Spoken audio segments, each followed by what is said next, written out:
Hello guys, and I'm back. Yes, I am back.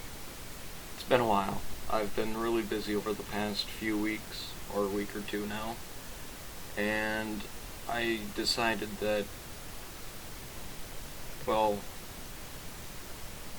I wanted to take the normal tank review, and this week is on the T28 prototype here, but you always get that boring garage talk, so I decided I'm going to get rid of that part, and to fix it, I'm just going to actually talk over some replays, and once I'm all done with doing all the garage talk, and every once in a while I'll throw up stats onto the screen with the magic of editing. And once all that's done, I'll actually jump into World of Tanks and play a few live games for you. So, yes, let's get started. So, to start out with, we have the normal stats. It has 1,150 hit points, which is not very good, nor is it very bad. There's no way you're standing up against an FV215B though. It's a rather heavy tank. It has 66.83 what are they called? Kilos. It has an engine power of 510 and its top speed is 18 kilometers an hour. You're going to be going far with that one. Alright, so then it has the hull traverse speed of 20 degrees, which is the Black Prince traverse speed, but sure as heck feels a lot slower on this tank. Armor is 238 millimeters on the front, so to help demonstrate this, I'll pause. So if you're looking at the front armor plate, it's at probably a 10 to 15 degree slope. And you can tell that's just solid 203 millimeters. Same thing with the turret, same slope, and it's the exact same armor thickness. And then back here on the engine deck, it's a little bit thinner it looks like, but right in front of the engine deck there you have a nice big slab of armor that's at, looks more like 5 degrees from 90 degrees vertical. The turret traverse speed is 18 degrees per second and has a view range of 380 meters and signal range of 745. So now, this is where we start getting into the more interesting parts of this.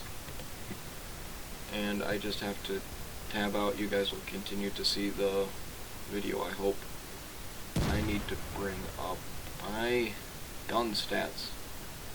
Alright, so the gun, the final gun you get on here is the 120mm AT gun T58.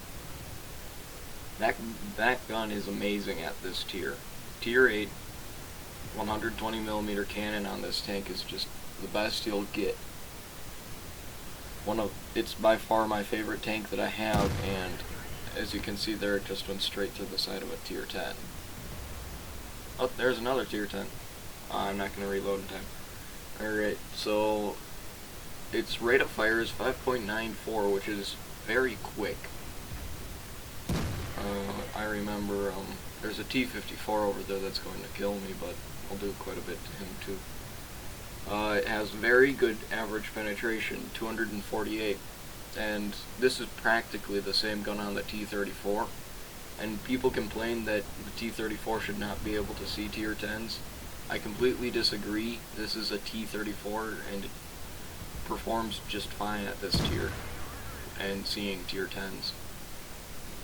Average damage of 400, which it has a really fast reload in a way. It's like 8.5 seconds, I want to say. Yeah, that T54 has a really good gun. It's only 0.39 dispersion. Aiming time is 2.3 seconds, and it has a weight of 2,790. Research. what I must say is that when researching things for this tank, you want to get the 120mm cannon before anything else. You can put it onto the normal stock suspension, but you'll start out with a 90mm, which at tier 8 is a piece of crap. You're trapped here. Sorry. But 90mm is a piece of crap at tier 8. It was alright at 7. It got the job done, but it wasn't preferable.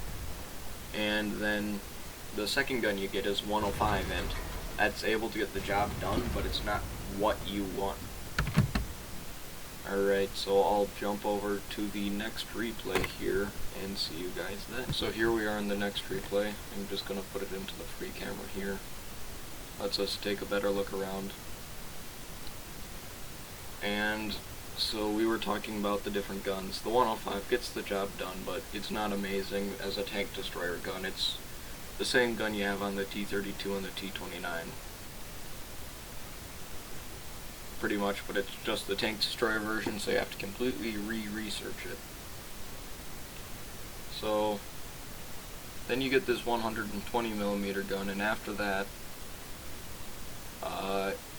this tank always performs. You will do your part of the team work, if not more. It can carry if needed, but unlike the AT or AT-15A, which is a tank that I got recently, and I really like it, and I'll end up doing a review on it soon. Hopefully it will be this style, but if this style doesn't work, it's not going to be. It's going to... Oh, I know what I forgot now. I went straight onto the guns. Side armor is crap, 50mm and 50mm. Turret has better side armor with 127, and the rear of it only being 101. So the turret's rather well armored, and where the stars are, I see quite a few people shoot at from the front, and if it's a tier 9 or 10 tank destroyer it will get through, but I haven't really seen many tanks have success with that. Excuse me. And now back onto... Man. Ah yeah, the carrying part. It can carry, but it's not very good at doing so. It has the turret, but the hull armor is so weak on the side and rear. Doesn't quite have the armor for carrying and getting surrounded, so you don't exactly want to carry, and you want your enemies to always be at the front of your tank and on the other side of your cannon. So this tank I have not had underperform. If I do, I've literally had to try to be stupid. It's just a good tank. So I think I've covered everything. If I've missed something to do with stats, now we can just get into how to play the tank and gameplay of it. So one thing that you do have to do with this tank is angle. While that 203mm is very good, it's not amazing, and plenty of tanks can actually get through that. T28 prototype, for example, can get through it easily. That was a lucky shot. Alright, so you always want to try and angle your frontal armor. So what I like to do is get a nice corner like this and just kind of angle it so that if they do shoot at my sides, it will bounce off and go straight into the wall there. And oh, there's that Panzer IV thing, whatever it's called. And there's that back there, and that's just troublesome. But continuing on, the penetration on the gun, like I said, is very good. You can see where he penetrated me right on the underside of the turret there. So tier 9 tank destroyers get through it, other tanks don't. The gun is enough to go straight through the front and middle of an IS-3, the mighty well-armored IS-3. into the perspective that you would see when I'm playing. T32. Ooh. This doesn't exactly show all the different angling because I'm generally playing from a farther distance or have plenty of allies to help me. And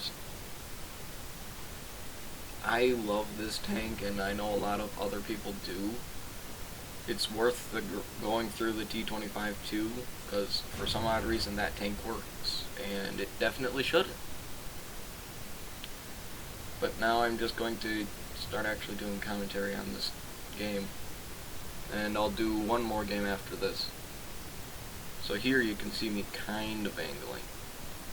Oh. Nice. Alright. He has to die. T28's pulled back to get cover with that rock. Oh, T32. Alright, well you can't live anymore. Dang, I missed. That's something I found to be rather rare even at this distance. Alright, he's going to try and be shooting at me. I did not do 791 damage. Instead, I think one other person shot or two other people's shots hit first, and then mine hit, because I only did 200 some damage if I remember correctly. And finish him off. Alright. So now we've captured, and I pull out, see if I can just give them a little bit more time to kill these last few tanks, because I try to be courteous. Ooh. Ow. Sucks to be him.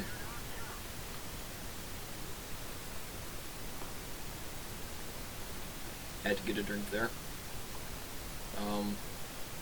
Other than that, I love this tank and I have not had a problem with it yet. So moving on to the next replay. This will probably be the best of the replays. Alright guys, I have found the replay that I was looking for, and this battle shows quite a lot of how I like to play this tank, and it's harder to play it the way I play it. Same with the way I play the Hellcat. But I hope that this shows just how this tank can perform. It's a very, very well performing tank in my opinion, and to start here I'm actually just going to speed it up, because this tank is obviously very, very slow. Going up this little hill, I'm dropping down to 8 kilometers an hour.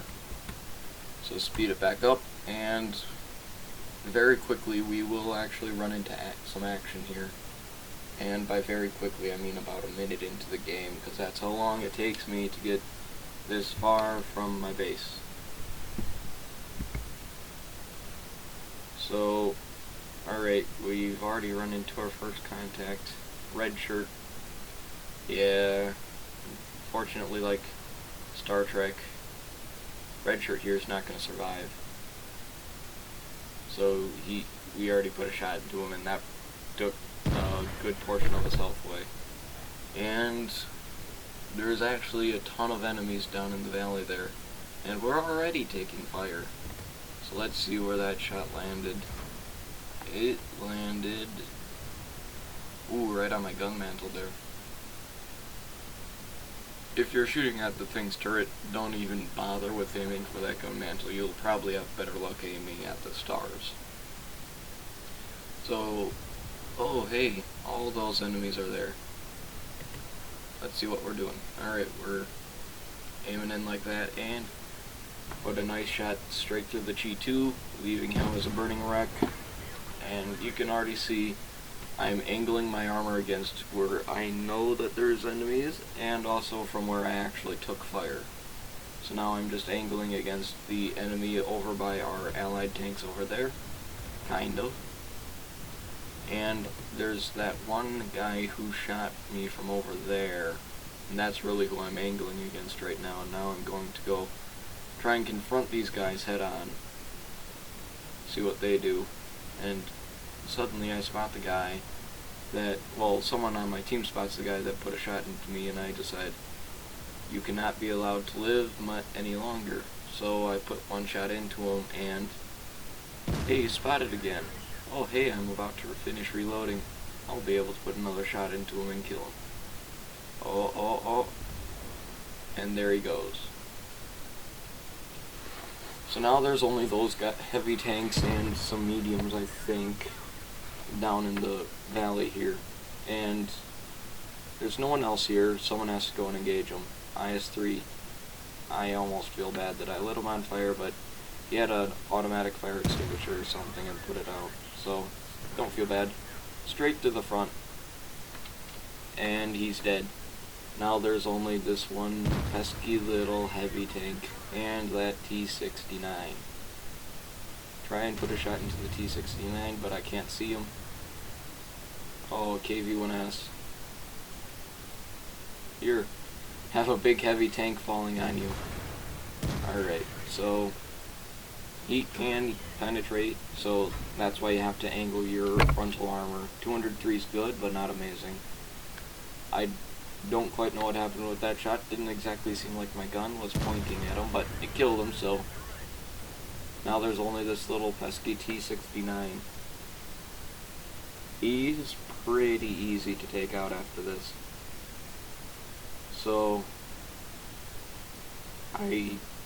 this battle is one of my best battles in this tank, and I did a crap ton of damage and got 5 kills. If I had been able to take out that artillery, it would have been 6, but I killed this T-69, because I can tell he's going to try and go around. So let these two IS-3s put 2 shots into him, and now he's trying to go around, and right into my firing range. You shouldn't have done that, T-69. I knew exactly where you were going. And no, I'm turning around to engage that heavy tank, and I guess I didn't get that kill, but I get this kill. He's gonna poke his head out to try and shoot me. Or one of my out. Really? I didn't get that kill? I swore I got that kill. Well, I know for a fact I get 5 kills. And that IS-3 on the enemy team has a really good game. He gets 5 kills too. One of his 5th kill being me. So, my hat off to you, Evil Boy, too. We both had really good games, but this entire game I had my doubts about actually winning because of how many people had actually gotten through our defense, and the fact that we were able to get victory out of it, I was really surprised by. There's my 5th kill. Now he's trying to put a shot into me. Oh, my first shot bounces. Oh, fire. Ow, ow, ow. Alright, angle my armor. Angle my armor. It's an elephant. Elephants are hard. Give me your lower glacis. Oh, straight through where his armor was nice and flat. Alright. So now there's that pesky little artillery with 1% health left and Evil Boy. Crap. So, just like this Tiger 1, I had my doubts about actually winning this game throughout most of it. So, yeah, the fact that we end up winning is amazing to me. It was a very hard battle, and I enjoyed this battle. It was one of my favorite battles in this tank. Very tense. I would show you one replay of me with the 90mm, but I'll just put a link to that replay in the description, because that battle is really tense and it shows why the 90mm is a piece of crap. It really lets me down at the end of that battle. So knowing that I can just go straight through him.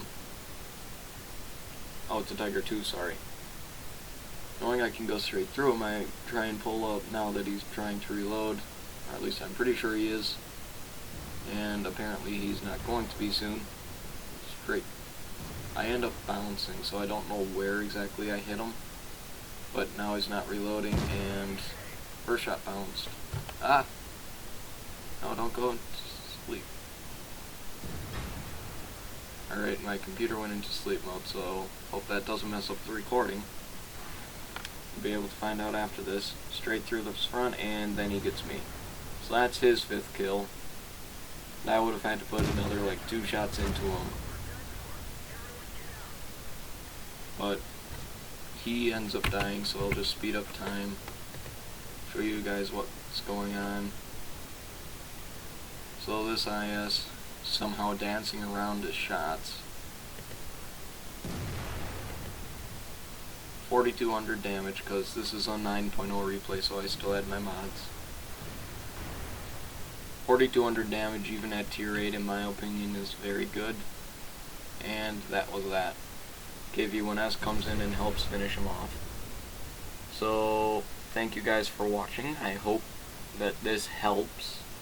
I'm not the greatest player in the world, nor am I very good at describing what to do with the tank. So I hope this helps some of you, and please give me feedback as to how this version of doing a tank review works, if you like it or if you don't. Thank you guys, and see you later.